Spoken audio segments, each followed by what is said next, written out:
Side effects చాలా, ఏ medication చిన్నది వేసుకున్నా కూడా సైడ్ ఎఫెక్ట్స్ అంటున్నాం. బట్ క్యాన్సర్ లాంటి ఒక మహమ్మారితో పోరాడుతూ ఎన్ని మందులు, దాని సైడ్ ఎఫెక్ట్స్, జుట్టు కంప్లీట్గా ఊడిపోవడం లాంటివి చూస్తాం. అసలు ఎందుకు అవుతుంది సార్ ఇది? అంటే క్యాన్సర్ ట్రీట్మెంట్కి భయం రావడానికి మెయిన్ కారణం ఏంటి చెప్పనా అండి? ఈ సైడ్ ఎఫెక్ట్స్ గురించి భయపడుతూ ఉంటారు. అంటే క్యాన్సర్ కానీ ఫస్ట్ గుర్తొచ్చేది ఏంటంటే జుట్టు ఊడిపోయిన ఒక లేడీ యొక్క బొమ్మ గుర్తుకొస్తుంది వాళ్ళకి. లేదా మీకు మూవీస్లో ముందు స్టార్టింగ్లో మీకు యాడ్ చూపిస్తుంటారు కదా, ముఖేష్ అడ్వర్టైజ్మెంట్. అవును సార్. అంటే భయానికి ఒక లింక్ పీపుల్ అట్లా కనెక్ట్ అవుతూ ఉంటారు. సో సైడ్ ఎఫెక్ట్స్ ఉండవు క్యాన్సర్ ట్రీట్మెంట్ నేను చెప్పను. సమ్ సైడ్ ఎఫెక్ట్స్ ఖచ్చితంగా ఉంటాయి. క్యాన్సర్లో అసలు సైడ్ ఎఫెక్ట్స్ ఉండకూడకుండా ఉండాలంటే మనం లైఫ్ స్టైల్ జాగ్రత్తలు తీసుకుని అర్లీ స్టేజ్లో మనం కనుగొంటే చాలా వరకు సైడ్ ఎఫెక్ట్స్ కూడా మనం అవాయిడ్ చేయొచ్చు. Correct. For example breast cancer అర్లీయెస్ట్గా డిటెక్ట్ అయింది అనుకోండి, మీకు కీమో కూడా అవసరం పడకపోవచ్చు. ఓన్లీ సర్జరీతో నయమైపోతుంది. రేడియేషన్ అవసరం లేదు. కీమో అంటే 3 ఎప్పుడు అవసరం పడతాయి ట్రీట్మెంట్కి?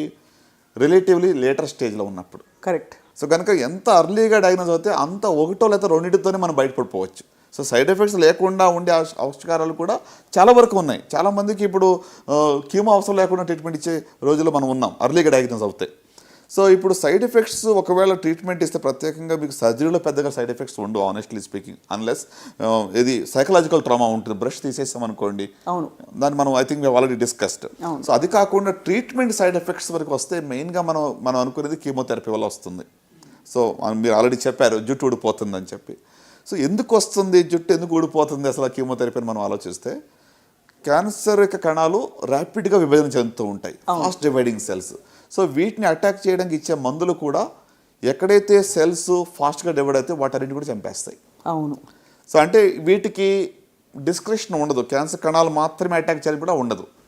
ఇది ఓల్డ్ కీమోథెరపీ డ్రగ్స్. ఇటీవల మనకి టార్గెట్ థెరపీస్ వస్తున్నాయి. అవేంటి, స్పెసిఫిక్గా ఎక్కడైతే క్యాన్సర్ సెల్స్ ఉన్నాయో వాటిని అటాక్ చేస్తాయి. దానికి ఒక మిసైల్ లాగా టార్గెట్ చేయొచ్చు. రైట్. సో ర్యాపిడ్గా డివైడ్ అయ్యే కణాలన్నింటినీ కూడా చంపే ప్రక్రియలో ఈ యొక్క హెయిర్ రూట్ కూడా ఫాస్ట్గా డివైడింగ్ సెల్స్వి. మన హెయిర్ అనేది మరి ఫాస్ట్గా డివైడ్ అవుతున్నాయి, ర్యాపిడ్గా హెయిర్ గ్రోత్ ఉంటుంది. అలాగే పెద్ద పేగుల్లోనూ మ్యూకోజాన్ని కూడా వితిన్ 48 hours రీప్లేస్ అవుతూ ఉంటుంది. సో ఈ యొక్క కణాలన్నీ కూడా మరి అటాక్ ఫాస్ట్ అవుతూ ఉంటాయి అన్నమాట. అంటే క్యాన్సర్ కణాలతో పాటు ఇది సైడ్ ఎఫెక్ట్ ఎందుకు, ఇది ఏంటంటే కొలాటరల్ డ్యామేజ్ ఇది. అవును. సో అందువల్ల బ్లడ్లో ఉన్న క్యాన్సర్ కణాలను అటాక్ చేసినప్పుడు కూడా మీ యొక్క హెయిర్ ఉన్నటువంటి యొక్క రూట్స్ని అటాక్ చేసినప్పుడు హెయిర్ లాస్ అనేది ఉంటుంది. ఎలాగైతే మన యాంటీబయాటిక్స్ వేసుకున్నప్పుడు హెల్దీ బ్యాక్టీరియా కూడా చచ్చిపోతాయి కదా, అలాగే మనకి ఇవన్నీ. సో మరి ఈ ట్రీట్మెంట్ ప్రోటోకాల్స్ ఫాలో అవుతున్నప్పుడు మరి దానికి సపోర్టివ్గా ఏమన్నా సప్లిమెంట్స్ లాంటివి ఇస్తూ ఉంటారా సార్? మీరు అడిగింది అంటే హెయిర్ లాస్ కాకుండా ఉంటాయని మనం ఏమైనా చేయవచ్చా? అండ్ అలాగే స్కిన్ డార్కెనింగ్, రేడియేషన్ వల్ల వచ్చే గ్లూటాథయోన్ ఇస్తారని ఏదో వినికిడి సార్. కరెక్ట్. అంటే ఇంకొకటి, రేడియోథెరపీ సైడ్ ఎఫెక్ట్స్లో కూడా 2 రకాలుగా ఉన్నాయి. ఇప్పుడు ఓల్డ్ టెక్నాలజీ కూడా మ్యాటర్స్ అలాట్. అక్కడ పాత టెక్నాలజీలో కోబాల్ట్ థెరపీ అని ఉండేది, మీరు వినే ఉంటారు. 15-20 years బ్యాక్ బ్లైండ్గా ఎక్స్టర్నల్ బీమ్ రేడియేషన్ ఇస్తే ఆ స్కిన్ అంతా మొత్తం డార్క్ అయిపోయేది. ప్రజలకు ఇప్పుడు కూడా రేడియేషన్ అంటే అలాగే మొత్తం కాలిపోద్దేమో, షాక్ అంటారు జనాలు. ఇప్పుడు కూడా అడుగుతూ ఉంటారు, కరెంట్ పెడతారని అడుగుతారు. అసలు కరెంట్ ఏంటి, షాక్ ఎక్కడ ఇస్తాం? రేడియోథెరపీ బేసికలీ ఒక స్కాన్ చేసినట్లే, కొన్ని రేసు ఆ ఏరియాకి వెళ్ళి కిల్ చేస్తే తప్ప మీకు అసలు టచ్ కూడా కాదు, తెలియదు కూడా ఏం జరుగుతుందని. You want even feel. కానీ ప్రజల్లో ఏంటి అవగాహన, షాక్ పెడతారు, షాక్ ట్రీట్మెంట్ ఇస్తారు అనేది. అంటే ఇది ఒక ఇట్స్ ఎ మిత్. ఇప్పుడు బాగా మారిపోయింది కదా సార్ టెక్నాలజీ. చాలా, ఎంత అంటే ఒక సిటీ స్కాన్ చేయించుకున్నట్లు రేడియేషన్ తీసుకోవడం అనేటువంటిది.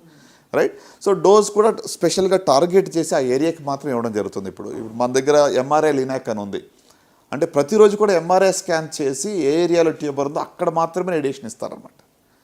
సో కనుక targeted radiotherapy, targeted therapy in medical oncology, దానివల్ల ఇక సైడ్ ఎఫెక్ట్స్ చాలా వరకు తగ్గాయి. రైట్. అంత మాత్రం కాకుండా ఇప్పుడు మీరు ఇందాక అడిగినట్టుగా సప్లిమెంట్స్ వల్ల ఏమైనా మనం తగ్గించవచ్చా అంటే ఎస్, డెఫినెట్గా. ఇప్పుడు న్యూట్రియంట్స్ లేకుంటే సెలీనియం కానీ గ్లూటాథయోన్ కానీ ఇలాంటివి కొన్ని రేర్ మినరల్స్ ఇవన్నీ కూడా మన బాడీలో ఎక్కువగా ఉన్నట్లయితే ఈ యొక్క రికవరీ యొక్క రీజనరేషన్ బాగా ఫాస్ట్గా అవుతుంది.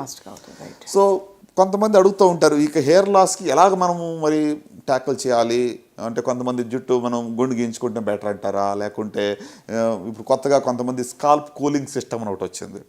అంటే కీమో ఇచ్చేటప్పుడు వాళ్ళు ఒక కూలింగ్ సిస్టమ్ పెడతారు, ఒక చిన్న హెల్మెట్ పెడతారు, కూల్గా ఉన్నటువంటి. అంటే కూల్ టెంపరేచర్ని అక్కడ పెట్టినప్పుడు ఏమవుతుందంటే ఇది ఎఫెక్ట్ కాదు. ఎందుకు కాదు అంటే, దట్స్ వెరీ రైట్ థింగ్. ఎందుకంటే ఇప్పుడు టెంపరేచర్ తక్కువ ఉన్నప్పుడు బ్లడ్ సప్లై తగ్గుతుంది ఆ ఏరియాకి. సో అక్కడ బ్లడ్ సప్లై తక్కువ ఉన్నప్పుడు అక్కడ కీమో డ్రగ్ అనేది అక్కడికి వెళ్ళదు.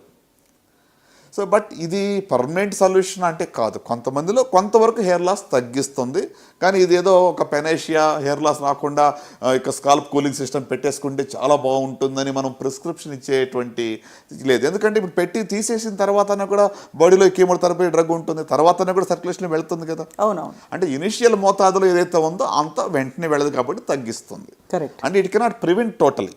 కరెక్ట్. అవును. ఓకే, ఇది ఒక support system scalp cooling system అనేది. ఓకే, అలాగనే ఇప్పుడు అంటే 100% హెయిర్ లాస్ తగ్గిస్తానని మనం చెప్పలేము. ఎందుకంటే అసలు హెయిర్ లాసే అవ్వలేదు అనుకోండి, అసలు మీ మెడిసిన్ పనిచేస్తాను లేదని కూడా అనుమానం. ర్యాపిడ్లీ డివైడింగ్ సెల్స్ని అది కిల్ చేస్తుందని ఇక్కడ కూడా డ్యామేజ్ అవ్వాల్సిందే కదా. కరెక్ట్. అవును. సో అందువల్ల it cannot be totally prevented. Manage చేయవచ్చు కానీ పూర్తిగా దాన్ని ఆపలేము. సో కొంతమంది ఒక సైకిల్ అయిన తర్వాత యూజువల్గా 2 నుంచి 4 వారాల్లో జుట్టు ఊడిపోవడం మొదలవుతుంది. కొంతమందిలో ఒకేసారి పెద్ద క్లమ్స్ ఊడిపోతాయి, కొంతమందిలో కొన్ని హెయిర్ ఫాలికల్స్ నుంచి ఎఫెక్ట్ అయ్యి బయటకు వస్తూ ఉంటుంది. సో ఒక 4 వీక్స్లో ఫాల్ అనేది ఎక్కువ కనబడుతూ ఉంటుంది. సో కొంతమంది ఏం చేస్తారంటే ఏదో వాళ్ళు మొక్కుకుంటారు, సో వెళ్ళి వాళ్ళు గుండు గించుకుని వచ్చేస్తారు చాలా వరకు. అంటే దే యాక్సెప్ట్ ఇట్. కొంతమంది హెయిర్ షార్ట్ చేసుకుంటారు ముందే. ఎక్కువ లెందీగా హెయిర్ ఉన్నప్పుడు ఏమవుతుందంటే మీకు కొంచెం సైకలాజికల్గా ఎక్కువ ఎఫెక్ట్ ఉంటుంది. ఆల్రెడీ షార్ట్ ఉందనుకోండి, అది కొంచెం ఫాలో అయినా కూడా ఈ విల్ యాక్సెప్ట్ ఇట్ అనమాట. లేదంటే ఇంకా కొంతమంది ఏం చేస్తారు, వాళ్ళు they will prepare A wig. వాళ్ళ హెయిర్తోనే వాళ్ళు విగ్ చేయించుకుని విగ్ పెట్టుకుంటారు. సో దట్ అంటే వాళ్ళకి క్వాలిటీ ఆఫ్ లైఫ్ ఎలాంటి ఎఫెక్ట్ లేకుండా నార్మల్గా మనం ఫేస్ చేయగలరు వాళ్ళు.